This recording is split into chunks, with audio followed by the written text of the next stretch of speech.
ঠিক আছে, তাহলে আমরা এখন যেটা করব, আমরা এখন হচ্ছে আমাদের আজকের যে আলোচনার টপিক সেই টপিকটা নিয়ে আলোচনা শুরু করবো, এবং সেটা হচ্ছে বাক্য প্রকরণ। টপিকটা খুব বেশি বড় না, কারণ এই টপিকে আলোচনা করার জায়গাটা খুব সংকীর্ণ, ছোট। এই টপিক নিয়ে আমার আলোচনা করতে গেলে প্রথমে যে বিষয়টা আসবে সেটা হচ্ছে সার্থক, মানে বাক্য কাকে বলে। বাক্য হচ্ছে কয়েকটি পদের সমষ্টি, তাই না? সহজ কথা হচ্ছে কয়েকটি পদের সমষ্টি, এটা হচ্ছে বাক্য। ঠিক আছে, কয়েকটি পদের সমষ্টি, কয়েকটি পদের সমষ্টি, এটাকে বলা হচ্ছে বাক্য। এখন প্রশ্ন হচ্ছে ভাই, কয়েকটা পদের সমষ্টি বাক্য, এটা আমরা বুঝলাম ভাই। কয়েকটি পদের সমষ্টি হচ্ছে, এই পদের সমষ্টিকে বলা হচ্ছে বাক্য। কয়েকটি পদের সমষ্টিকে কি বলা হয় বলেন? বাক্য বলা হয়। ঠিক আছে, আচ্ছা, এখন যদি বলে কয়েকটি পদের সমষ্টিকে বাক্য, এখন যদি বলে যে সার্থক বাক্যের গুণ কয়টা, যদি বলে, তাহলে সার্থক বাক্যের গুণ হচ্ছে তিনটা।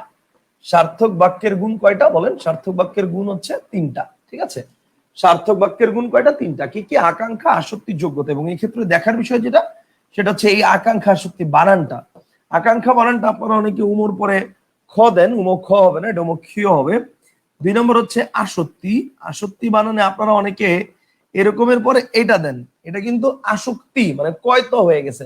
আসক্তি মানে হচ্ছে অ্যাডিকশন। ব্যাকরণে তো আমরা অ্যাডিকশন নিয়ে কিছু পড়তেছি না, আমরা পড়তেছি আসক্তি, তার মানে এটা হবে না। আর লাস্ট ওয়ান যেটা 3 নম্বর, সেটা হচ্ছে যোগ্যতা।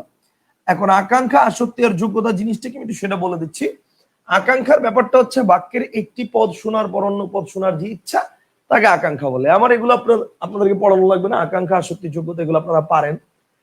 খুব সিম্পল বিষয়। বাক্যের পুরোপুরি মানে পুরোপুরি পদটা না বললে যেটুক বাকি থেকে যায় সেটা শোনার জন্য যে মনের ভিতরে ইচ্ছা জাগে, সেটাই হচ্ছে আকাঙ্ক্ষা। আসক্তি হচ্ছে বাক্যের অন্তর্গত পদগুলোর সুশৃঙ্খল বিন্যাস। কি বিন্যাস ভাই?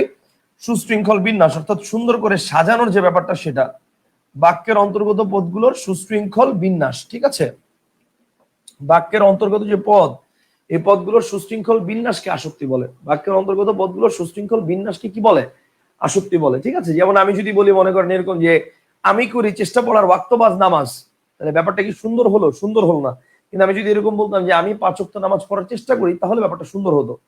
আপনাকে যদি বলি যে বাবা গেছেন আনতে বাজারে মাছ ইলিশ, তাহলে ব্যাপারটা কি সুন্দর হইলো? নাকি এটা বললে ভালো হতো যে বাবা ইলিশ মাছ আনতে বাজারে গেছেন, তা না বলে বাবা গেছেন আনতে বাজারে মাছ ইলিশ, বাক্যটা কি সুন্দর করে হইলো? সুন্দর হইলো না। সো বাক্যটা সুন্দর করে সাজানোর যে ব্যাপার, সেটাকে বলা হয় হচ্ছে আসক্তি।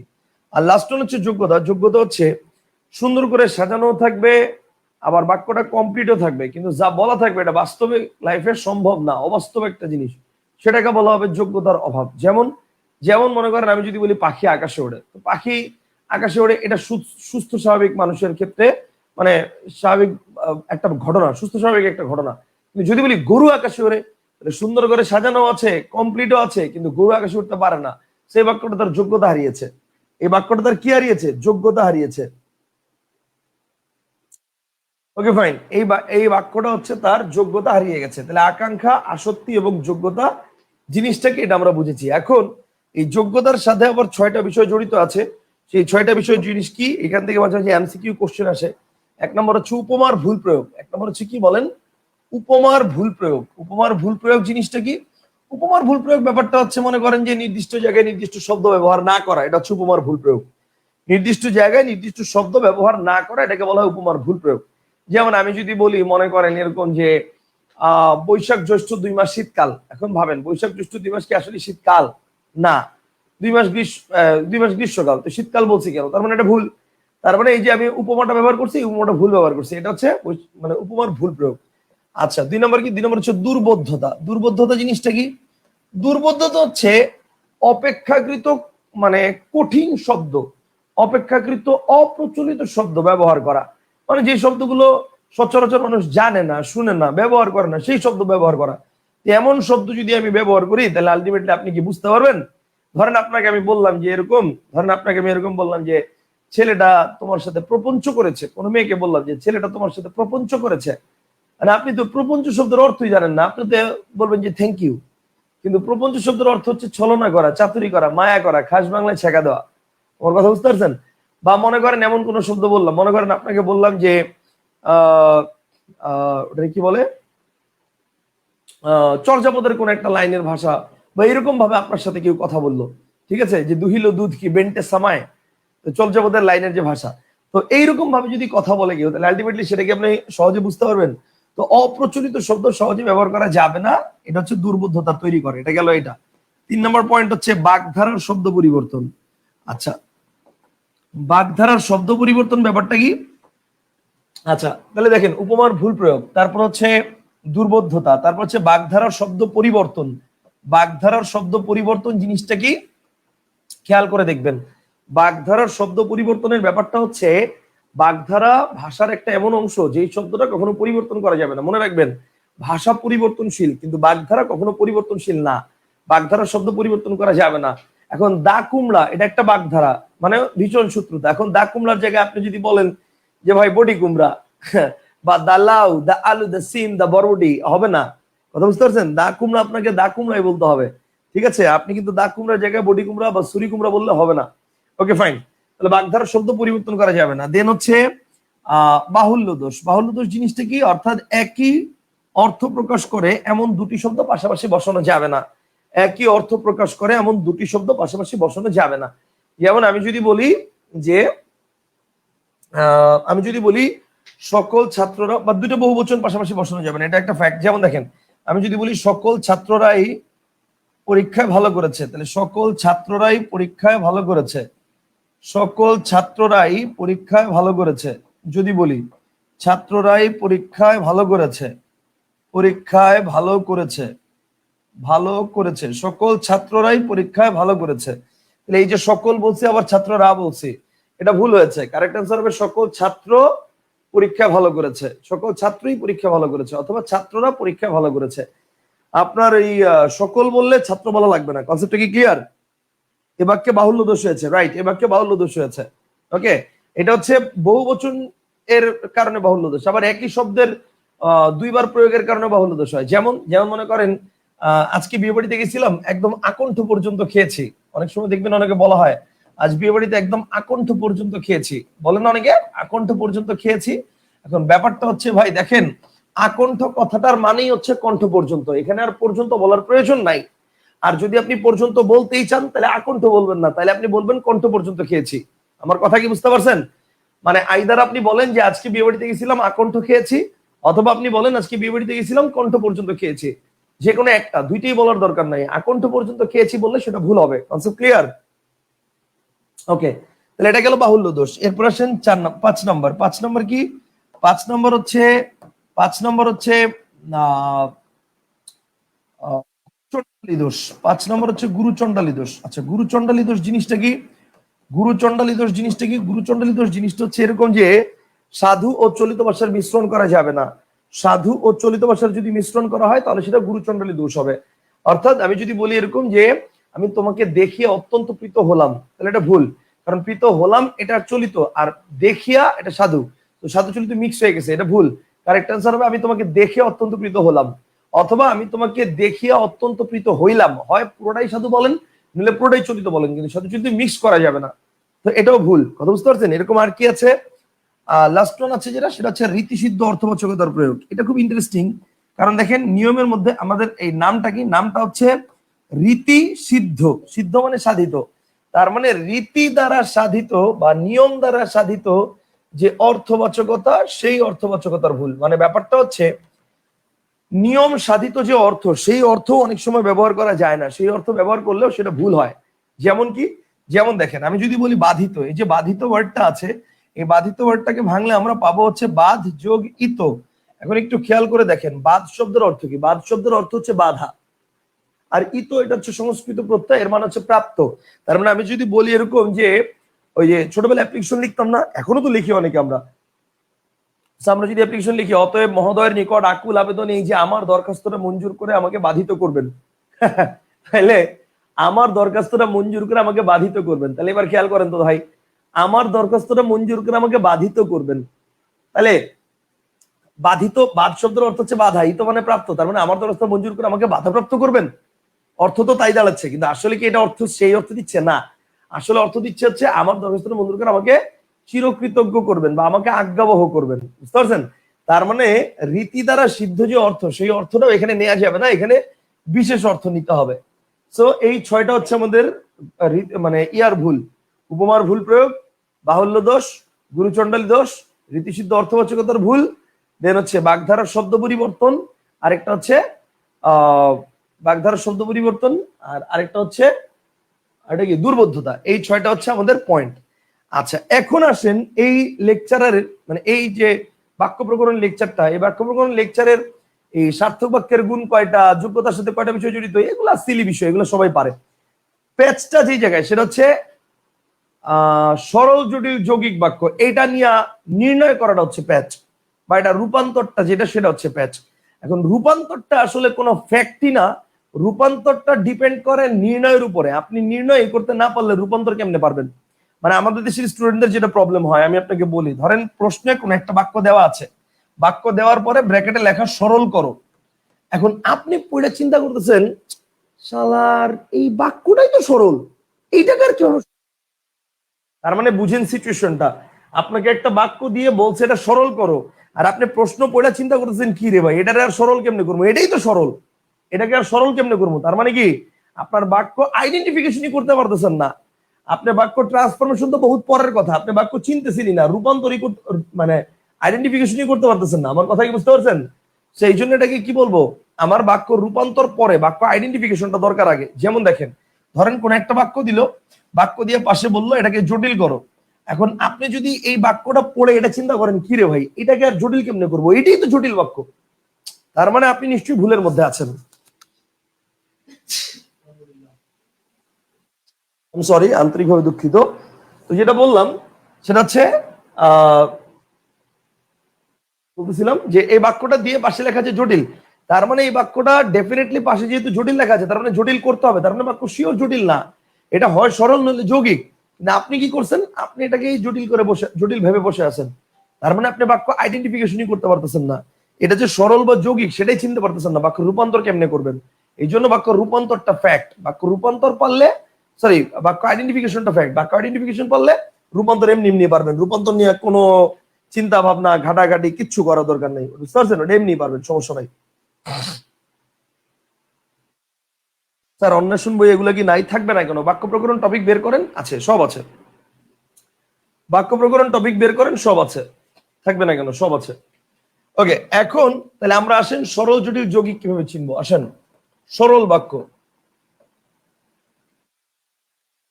সরল বাক্য সিম্পলি যদি বলি, একটাই টেকনিক এটার মনে রাখার, সেটা হচ্ছে একটি মাত্র সমাপিকা ক্রিয়া থাকবে, একটি মাত্র সমাপিকা ক্রিয়া থাকবে, একটি মাত্র সমাপিকা ক্রিয়া থাকবে, সমাপিকা ক্রিয়া থাকবে। যদি একটি মাত্র সমাপিকা ক্রিয়া থাকে তাহলে সেটা হচ্ছে সরল বাক্য।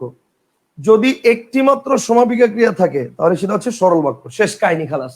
আমার আর কিচ্ছু দরকার নেই সরল বাক্যের, অন্য কোনো কিছু চেনার দরকার নাই, কর্তা দরকার নাই, কর্ম দরকার নাই, ক্রিয়া কি আছে না আছে কিচ্ছু দরকার নাই।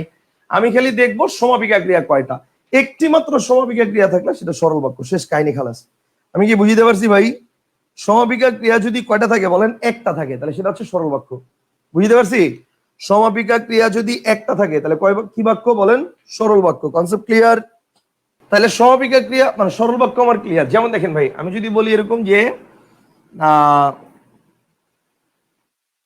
দেখেন, আমি যদি বলি যে একটু কঠিন ওয়ার্ড দিই, হ্যাঁ, সরল সহজ ওয়ার্ড তো আপনারা পারেনি। যদি ভাবি এরকম যে করিলাম মন, করিলাম মন বৃন্দাবন, করিলাম মন শ্রী বৃন্দাবন, বৃন্দাবন আসিব ঘুরি।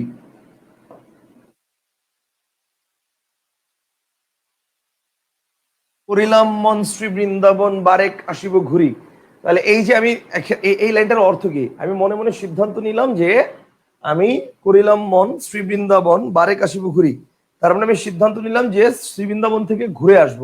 তাহলে এই বাক্যে বলেন সরল সমাপিকা ক্রিয়া কয়টা? এই বাক্যে সমাপিকা ক্রিয়া কয়টা? একটা। মনে মনে ভাবলাম যে মনে মনে ভাবলাম যে কি ইয়াতে গিয়ে ঘুরে আসবো, শ্রী বৃন্দাবন গিয়ে ঘুরে আসবো। ঠিক আছে, মনে মনে ভাবলাম শ্রী বৃন্দাবন গিয়ে ঘুরে আসব। ঠিক আছে, তাহলে এখানে আমি যে করিলাম মন মানে হচ্ছে এই যে করিলাম, এটা হচ্ছে ক্রিয়া, এটা হচ্ছে ক্রিয়া। এখন এখানে পেজটা কোথায় লাগবে দেখেন, পেজটা লাগবে হচ্ছে ভাইয়া কেন এখানে কি ঘুরি এটাও ক্রিয়া না, মানে ঘুরে আসবো এটাও তো ক্রিয়া, তাহলে ঘুরি কি ক্রিয়া না?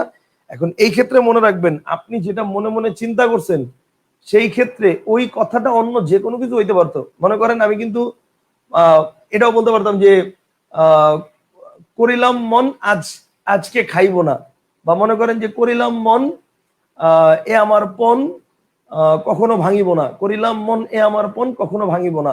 তাহলে ব্যাপারটা হচ্ছে আপনি মনে মনে যেটা চিন্তা করছেন যে করিলাম মন, ওই করিলামটাই হচ্ছে কি, করিলামটাই হচ্ছে মেইন, মানে সমাপিকা ক্রিয়ার যে একটা ক্রিয়া আছে একটা বাক্য সেটা।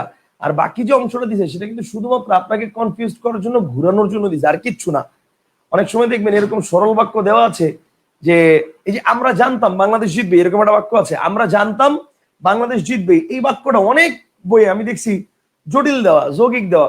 একটা নর্মাল জিনিস চিন্তা করেন, আমরা জানতাম, আমরা জানতাম বাংলাদেশ জিতবেই, আমরা জানতাম বাংলাদেশ জিতবেই, বাংলাদেশ জিতবেই। তাহলে এই বাক্যটা কোন বাক্য বলেন তো? আমরা জানতাম বাংলাদেশ জিতবেই, এই বাক্যটা 100% সরল বাক্য, জানতাম সমাপিকা ক্রিয়া, দ্যাটস ইট, শেষ। এখন আপনি বলতে পারেন স্যার জিতবেই এটা কি? এটাও তো ক্রিয়া। হ্যাঁ হয় ক্রিয়া, বাট ব্যাপারটা হচ্ছে আমরা জানতামটা হচ্ছে এই বাক্যের মূল অংশ। এখন বাংলাদেশ জিতবে এই বাক্যের মূল অংশ না।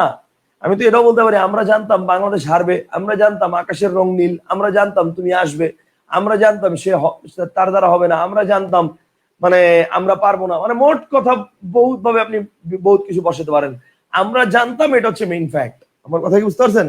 সো সো বাক্য আইডেন্টিফিকেশনটা আগে ফ্যাক্ট। আইডেন্টিফিকেশন যদি করতে পারেন তাহলে সহজে আপনি মানে এটা রূপান্তর করতে পারবেন। কনসেপ্টটা কি ক্লিয়ার? Okay fine. তাহলে এতক্ষণ দেখালাম আপনাদেরকে সরল বাক্য চেনার উপায়। সরল বাক্য চেনার একটাই উপায়, একটা মাত্র ফাইনাইট ভার্ব থাকবে, আর কিছু লাগবে না, একটা মাত্র ফাইনাইট ভার্ব থাকবে। এবারে সেটা আমরা চলে যাই একটু 2 নম্বর পয়েন্টে, সেটা হচ্ছে জটিল বাক্য। আচ্ছা, জটিল বাক্য জিনিসটা কি আমরা একটু দেখি। জটিল বাক্য জিনিসটা কি আমরা একটু দেখি। জটিল বাক্য এটা দুইটা শর্ত আছে। 1 নম্বর শর্ত হচ্ছে একটা শর্ত থাকবে, এটা একটা শর্ত। নম্বর শর্তটা হচ্ছে একটা শর্ত থাকবে, আর 2 নম্বর হচ্ছে সাপেক্ষ সর্বনাম থাকবে। 2 নম্বর হচ্ছে কি বলেন? 2 নম্বর হচ্ছে সাপেক্ষ সর্বনাম থাকবে, সাপেক্ষ সর্বনাম থাকবে। 1 নম্বর হচ্ছে শর্ত থাকবে, 2 নম্বর হচ্ছে সাপেক্ষ সর্বনাম থাকবে। 1 নম্বর হচ্ছে শর্ত থাকবে, 2 নম্বর হচ্ছে সাপেক্ষ সর্বনাম থাকবে। ঠিক আছে, এটাকে আমরা কি বলবো? এটাকে আমরা বলবো হচ্ছে জটিল বাক্য। কনসেপ্ট কি ক্লিয়ার? 1 নম্বর হচ্ছে শর্ত থাকবে, 2 নম্বর হচ্ছে সাপেক্ষ সর্বনাম থাকবে। Concept clear? Okay fine. এখন সাপেক্ষ সর্বনাম কি জিনিস অনেকে বলতে পারেন। সাপেক্ষ সর্বনাম হচ্ছে দেখেন, যারে তারে যখন তখন যেখানে সেখানে যতক্ষণ ততক্ষণ যতবার ততবার যে সে যেমনি তেমনি যেহেতু সেহেতু ইত্যাদি ইত্যাদি ইত্যাদি আরো যা কিছু আছে। মানে মোট কথা হচ্ছে সহজে আমরা যদি বলতে চাই তাহলে ব্যাপারটা হচ্ছে এরকম যে আমরা যদি লিঙ্কার্স হিসেবে যেগুলা কাজ করে, ঠিক আছে, কানেক্টরস হিসেবে যেগুলা কাজ করে, ঠিক আছে, যারে তারে যখন তখন যেখানে সেখানে, এগুলাকে আমরা বলবো হচ্ছে সাপেক্ষ সর্বনাম। কথা বুঝতে পারছেন? আচ্ছা, তাহলে এখন দেখেন একটা শর্ত থাকবে, একটা সাপেক্ষ সর্বনাম থাকবে, এটাকে বলবো জটিল বাক্য। যেমন আমি যদি বলি দেখেন, যে নেতা দেশের কল্যাণ বোঝেন না, যে নেতা দেশের কল্যাণ বোঝেন না, যে নেতা দেশের কল্যাণ বোঝেন না, তিনি নিজের মঙ্গল অনুধাবনেও ব্যর্থ, তিনি নিজের মঙ্গল অনুধাবনেও ব্যর্থ, মঙ্গল অনুধাবনেও ব্যর্থ। যে নেতা দেশের কল্যাণ বোঝেন না তিনি নিজের মঙ্গল অনুধাবনেও ব্যর্থ। তাহলে ব্যাপারটা হচ্ছে দেখেন এখানে কিন্তু একটা সাপেক্ষ সর্বনাম আছে। সেটা কি? সেটা হচ্ছে এই যে দেখেন এখানে সাপেক্ষ সর্বনাম হচ্ছে যে তিনি। তাহলে এই যে তিনি, তাহলে এবার দেখেন এখানে একটা সাপেক্ষ সর্বনাম আছে, এটা হচ্ছে যে তিনি। ঠিক আছে, যে তিনি সাপেক্ষ সর্বনাম। আর এখানে একটা সাপেক্ষ সর্বনামের সাথে সাথে এখানে একটা শর্ত আছে। শর্তটা কি দেখেন? শর্ত হচ্ছে দেশের মঙ্গল যদি বুঝতো তাহলে নিজের মঙ্গলও বুঝে, দেশের মঙ্গল যদি না বুঝে তাহলে নিজের মঙ্গলও বুঝে না। তাহলে সাপেক্ষ সর্বনাম আছে এবং শর্ত আছে। বাক্যটা কি বাক্য? এই বাক্যটা হচ্ছে জটিল বাক্য। কনসেপ্টটা কি ক্লিয়ার? তাহলে এখন আমরা জেনে গেলাম তাহলে সাপেক্ষ সর্বনাম। যেমন আমি যদি বলি দেখেন, যদি তুমি আসো তাহলে আমি যাবো, তাহলে যদি তাহলে একটা সাপেক্ষ সর্বনাম আছে, আবার একটা শর্ত আছে, তুমি আসলে আমি যাবো, তুমি না আসলে আমি যাবো না। তাহলে শর্ত আছে, সাপেক্ষ সর্বনাম আছে, এগুলো কি বাক্য? এটা হচ্ছে জটিল বাক্য। কনসেপ্টটা কি ক্লিয়ার? আচ্ছা, এখন বাংলাদেশের প্রেক্ষাপটে এই টেকনিক স্টুডেন্টদেরকে পড়ানোর পর স্টুডেন্টরা কি করে জানেন? এই সাপেক্ষ সর্বনাম গুলো ঠাড়া মুখস্থ করে ফেলে। যারে তারে যখন তখন যেখানে সেখানে যতক্ষণ ততক্ষণ যতবার যে সে যেমনি তেমনি যতক্ষণ ততক্ষণ ইত্যাদি ইত্যাদি যা কিছু আছে এগুলো সব ঠাড়া মুখস্থ করে ফেলে। এরপরে কি করে? এরপরে ওরা বলে এরকম যে সাপেক্ষ সর্বনাম থাকলে জটিল বাক্য, সাপেক্ষ সর্বনাম থাকলে কি জটিল বাক্য। এখন টিচাররা স্মার্ট হয়ে গেছে, টিচাররা এখন এমন জটিল বাক্য থেকে প্রশ্ন দেয় যেখানে সাপেক্ষ সর্বনাম নাই। যেমন যেমন দেখেন, যেমন আমি যদি বলি যে তুমি আসবে বলে, তুমি আসবে বলে আমি অপেক্ষা করেছি, তুমি আসবে বলে আমি অপেক্ষা করেছি, এই যে একটা বাক্য বললাম যে তুমি আসবে বলে আমি অপেক্ষা করেছি, এই বাক্যে কিন্তু দেখেন যারে তারে যখন তখন যেখানে সেখানে যতক্ষণ ততক্ষণ কিচ্ছু নাই, তার মানে এখানে সাপেক্ষ সর্বনাম নাই। তাহলে সাপেক্ষ সর্বনাম না থাকলে এটা কি জটিল বাক্য হবে? হবে, তাও হবে। ব্যাপারটা কি আসলে, ব্যাপারটা হচ্ছে এখানে সাপেক্ষ সর্বনাম নাই কিন্তু একটা শর্ত আছে। দেখেন যে তুমি আসবে বলে আমি অপেক্ষা করেছি, তুমি না আসলে আমি অপেক্ষা করতাম না, তার মানে একটা শর্ত আছে। এখন একটা শর্ত দ্বারা যদি দুইটা খণ্ড বাক্য যুক্ত থাকে তাহলে সেটাও কি বাক্য? সেটা হচ্ছে জটিল বাক্য। একটা শর্ত দ্বারা দুইটা খণ্ড বাক্য যুক্ত থাকবে। এখন প্রশ্ন হচ্ছে ভাই খণ্ড বাক্য যে এটা বুঝবো কেমনে? এবার দেখেন খণ্ড বাক্য বুঝবেন কেমনে। তুমি আসবে, দ্যাটস ইট। সো আমার এখানে এইটুক কিন্তু একটা আমি কি পাচ্ছি বলেন, ফাইনাইট ভার্ব পেয়ে যাচ্ছি। আবার আমি অপেক্ষা করেছি, এখানে এই যে করেছি এটা আরেকটা ফাইনাইট ভার্ব। তাহলে তুমি আসবে একটা ফাইনাইট ভার্ব, আমি অপেক্ষা করেছি আরেকটা ফাইনাইট ভার্ব, দুইটা ফাইনাইট ভার্ব আছে। সো দুইটা ফাইনাইট ভার্ব আছে যেহেতু, তার মানে শর্ত দ্বারা যুক্ত আছে দুইটা ফাইনাইট ভার্ব, এটা কি বাক্য? এটা হচ্ছে জটিল বাক্য। কনসেপ্টটা কি ক্লিয়ার? তবে তবে ব্যাপারটা হচ্ছে অনেক টিচাররা আছেন যারা এটাকে সরল বাক্য বলেন, অনেক টিচাররা আছে যারা এটাকে সরল বাক্য বলেন। তাদের লজিকটা হচ্ছে এরকম যে তুমি আসবে বলে, বলে অসমাপিকা ক্রিয়া, আর আমি অপেক্ষা করেছি সমাপিকা ক্রিয়া। সো ফাইনাইট ভার্ব হচ্ছে একটা, আর ফাইনাইট ভার্ব একটা যেহেতু সুতরাং এটাকে সরল বাক্য বলা যাবে। এটা অনেক টিচাররা বলেন, এটা অ্যাকচুয়ালি ভুল। কেন ভুল? ব্যাখ্যা দিচ্ছি, খেয়াল করেন। তুমি আসবে বলে আমি অপেক্ষা করেছি, এখানে যদি এই বলেটাকে আমরা অসমাপিকা ক্রিয়া ধরি, ঠিক আছে, এই বলেটাকে যদি আমরা সমাপিকা ক্রিয়া ধরি, মানে চাইলে ধরা যায় বলে অসমাপিকা ক্রিয়া, কিন্তু কথা হচ্ছে আমি ধরবো কেন? তুমি আসবে, আমি তো এখানেই ফাইনাইট ভার্ব পেয়ে যাচ্ছি, ঠিক আছে, তাহলে আমি ধরবো কেন? এই বলেটা হচ্ছে যোজকের কাজ করবে। এখন প্রশ্ন হচ্ছে ভাই এরকম আরো দুই একটা উদাহরণ দেন তো, আসেন দুই একটা উদাহরণ আরো দিই। যেমন আমি যদি বলি এরকম যে মা ছিল না বলে কেউ তার চুল বেঁধে দেয়নি, খেয়াল করেন, মা ছিল না বলে কেউ তার চুল বেঁধে দেয়নি, কেউ তার চুল বেঁধে দেয়নি। মা ছিল না বলে কেউ তার চুল বেঁধে দেয়নি, এই যে বললাম মা ছিল না বলে কেউ তার চুল বেঁধে দেয়নি, একটু খেয়াল করে দেখেন। অনেকেই বলেন এরকম যে মা ছিল না বলে অসমাপিকা ক্রিয়া, কেউ তার চুল বেঁধে দেয়নি সমাপিকা ক্রিয়া, সেটা সরল বাক্য না, ভুল। ভাই মা ছিল না বলে আমি তো এখানেই একটা ফাইনাইট ভার্ব পেয়ে যাই। আমার কি মা ছিল না বলে পর্যন্ত যাওয়া লাগবে? মা ছিল না, এখানে আমি একটা ফাইনাইট ভার্ব পেয়ে যাই না? সো মা ছিল না একটা ফাইনাইট ভার্ব, কেউ তার চুলে দেয়নি আরেকটা ফাইনাইট ভার্ব, দুইটা ফাইনাইট ভার্ব যুক্ত আছে শর্ত দ্বারা, দ্যাটস ইট, জটিল বাক্য শেষ। Concept clear? ওকে, তাইলে মা ছিল না বলে কেউ তার চুল বেঁধে দেয়নি, এটা কি বাক্য? এটা হচ্ছে জটিল বাক্য। আশা করি বুঝতে পারছেন। কি বলছেন ভাইয়া? নিত্য সম্বন্ধী অব্যয় কি থাকতে পারে জটিল বাক্যের ক্ষেত্রে? সাপেক্ষ সর্বনাম নিত্য সম্বন্ধী অব্যয় তো একই দেখতে। হ্যাঁ ওই তো, সাপেক্ষ সর্বনাম নিত্য সম্বন্ধী অব্যয় তো একই, থাকতে পারে।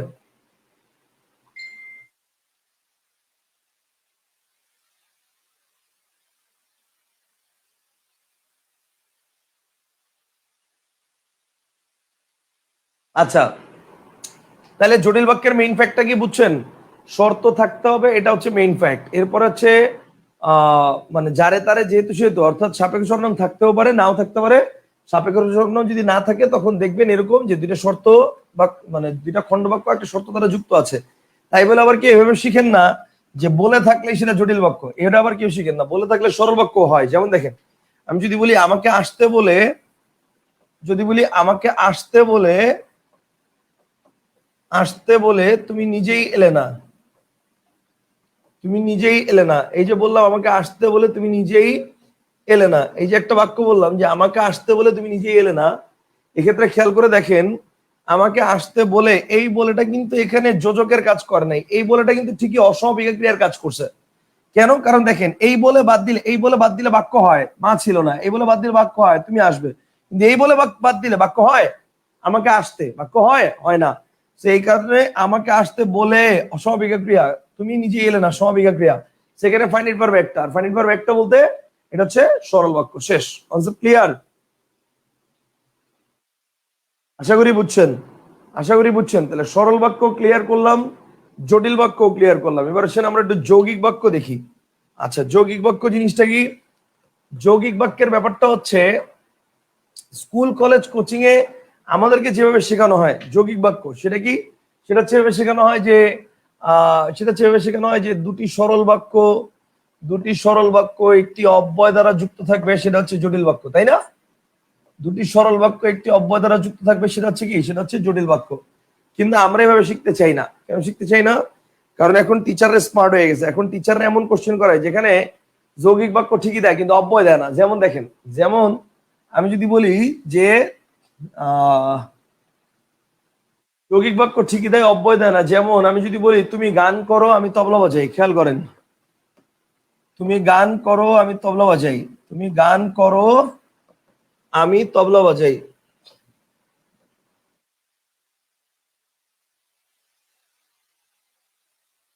তুমি গান করো আমি তবলা বাজাই। তাহলে এবার খেয়াল করেন, এই যে বললাম তুমি গান করো, তাহলে তুমি গান করো একটা সরল বাক্য, আমি তবলা বাজাই আরেকটা সরল বাক্য। তো দুইটা সরল বাক্য আছে, তার মানে এটা কি বাক্য? এটা হচ্ছে যৌগিক বাক্য। দুইটা সরল বাক্য আছে, তার মানে যৌগিক বাক্য। কথাটা কি বুঝছেন? That's it. এখন এখানে একটা অব্যয় আছে মাঝখানে, সেটা উজ্জ আছে, তুমি গান করো এবং আমি তবলা বাজাই, ঠিক আছে? এখানে উজ্জ আছে। এখন আপনি এখানে আরেকটা প্রশ্ন বলতে পারেন, ভাইয়া দুইটা সরল বাক্য আছে, তাহলে এটা যৌগিক বাক্য কেন হইলো? এটা জটিল কেন হইলো না? যেমন আগের বাক্যেও তো আমরা দেখছি দুইটা সরল বাক্য আছে কিন্তু জটিল হয়েছে। যেমন এই যে মা ছিল না, একটা সরল বাক্য, কেউ তার চুলে দেয়নি, আরেকটা সরল বাক্য। তাহলে দুইটা সরল বাক্য থাকার কারণে এটা জটিল হয়েছে। আবার দেখেন তুমি আসবে, একটা সরল বাক্য, আমি অপেক্ষা করেছি আরেকটা সরল বাক্য, তাহলে দুইটা সরল বাক্য থাকার কারণে এটা জটিল হয়েছে। তাহলে এই ক্ষেত্রে যে তুমি গান করো আমি তবলা বাজাই, এখানে দুইটা সরল বাক্য থাকার কারণে এটা কেন জটিল হবে না? জটিল বাক্য হইতে হইলে দুইটা বাক্য খণ্ড বাক্য যদি হয়ও, সেটা অবশ্যই যুক্ত থাকতে হবে কোনো শর্ত দ্বারা। এখানে কি কোনো শর্ত দ্বারা যুক্ত আছে? তুমি গান করো মানে এই কারণে আমি তবলা বাজাই, এখানে কি এরকম কিছু বলা আছে? বা এরকম কিছু বলা আছে তুমি গান করো বলে আমি তবলা বাজাই? এখানে তো ব্যাপারটা এমন হইতে পারতো তুমি গান করো আমি ঘুমাই, তুমি গান করো আমি বই পড়ি, তুমি গান করো আমি ভাত খাই, তুমি গান করো আমি বাজারে গেলাম, হইতে পারতো না? তো এখানে যে তুমি গান করো আমি তবলা বাজাই, এটা যে এটার উপর ডিপেন্ডেন্ট, মানে আমার তবলা বাজানোটা যে তোমার গান করার উপরে ডিপেন্ডেন্ট। তুমি গান না করলে আমি তবলা বাজাইতাম না, ব্যাপারটা এরকম না। আমার কথা বুঝতে পারছেন? সেই কারণে এটা হচ্ছে ইন্ডিপেন্ডেন্ট, আর এই কারণে এটা হচ্ছে যৌগিক বাক্য। সাপেক্ষ সর্বনাম নাই। এই কথাটা কি বুঝছেন না বুঝেন নাই একটু বলেন। যদি বুঝে থাকেন তাহলে আপনাদের সরল জটিল যৌগিক শেষ, এরপর খালি প্র্যাকটিস করতে হবে আপনাদের। যদি বুঝে থাকেন তাহলে আমি কয়েকটা বাক্য দিব, মূল খেলা শেষ এখানেই।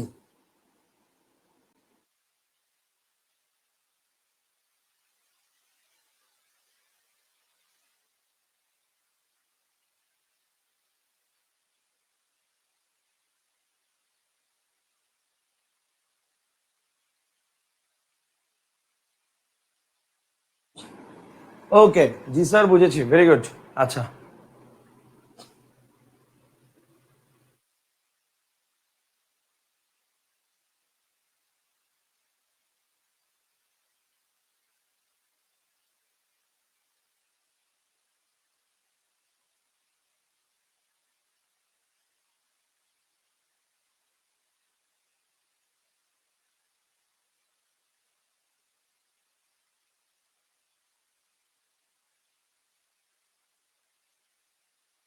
ওকে, ভেরি গুড।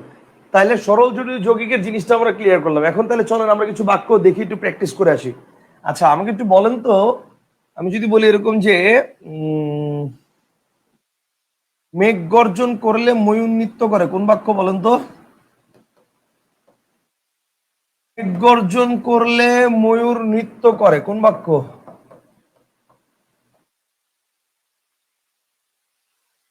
বলেন কোন বাক্য? মেঘ গর্জন করলে ময়ূর নৃত্য করে, কোন বাক্য দেখি? আচ্ছা, এখন দেখেন, এটা অনেকে বলতেছে যে মেঘ গর্জন করলে ময়ূর নৃত্য করে, এটা নাকি জটিল বাক্য। কেন? শর্ত আছে। ভাই এই জন্যই বারবার বলছি, শর্তটা ঠিক আছে, শর্ত থাকবে, কিন্তু শর্ত থাকলে এখানে সাপেক্ষ সর্বনাম থাকতে হবে না। এখানে সাপেক্ষ সর্বনাম আছে? বলেন সাপেক্ষ সর্বনাম আছে? নাই। মানে যারে তারে যখন তখন, এটা তো নাই। এখন আপনি বলতে পারেন স্যার সাপেক্ষ সর্বনাম নাই, তাতে কি হয়েছে? সাপেক্ষ সর্বনাম ছাড়াও তো জটিল বাক্য হয়। হ্যাঁ হয়, হয় না যে তা না, হয় হয়, কিন্তু সেক্ষেত্রে তো দুইটা খণ্ডবাক্য লাগবে। ভাই মেঘ গর্জন করলে, এই করলে বাদ দেন, তাহলে করলে বাদ দিলে এইটুক কি কোনো খণ্ডবাক্য হয়? হয় বলেন, হয়? হয় না। তার মানে অ্যাকচুয়ালি এটা জটিল বাক্য না, তার মানে এটা কি বাক্য? এটা হচ্ছে সরল বাক্য। এই বাক্যটা কি বাক্য? এই বাক্যটা হচ্ছে সরল বাক্য। এই বাক্যটা হচ্ছে সরল বাক্য। আর এই বাক্যটাকে যদি আমরা ইয়া করি, কি বলে, এই বাক্যটাকে যদি আমরা চেঞ্জ করি, ধরেন এই বাক্যটাকে যদি আমরা জটিল করতে চাই, তাহলে কি হবে? যখন মেঘ গর্জন করে তখন ময়ূর নৃত্য করে। যখন মেঘ গর্জন করে তখন ময়ূর নৃত্য করে। তখন ময়ূর নৃত্য করে। যখন মেঘ গর্জন করে তখন ময়ূর নৃত্য করে। কনসেপ্টটা কি ক্লিয়ার? বলেন, বুঝছেন না বুঝেন নাই? যখন মেঘ গর্জন করে তখন ময়ূর নৃত্য করে। বুঝছেন না বুঝেন নাই? আশা করি ক্লিয়ার। আর যদি বলে এটাকে জটিল করতে, এটাকে যৌগিক করতে, তাহলে কি হবে? মেঘ গর্জন করে এবং ময়ূর নৃত্য করে, শেষ, কাহিনী খালাস। মেঘ গর্জন করে এবং ময়ূর নৃত্য করে। বুঝতে পারছেন? সিম্পল বিষয়, খুবই সিম্পল। সরল জটিল যৌগিক জিনিসটা কি বুঝছেন না বুঝেন নাই?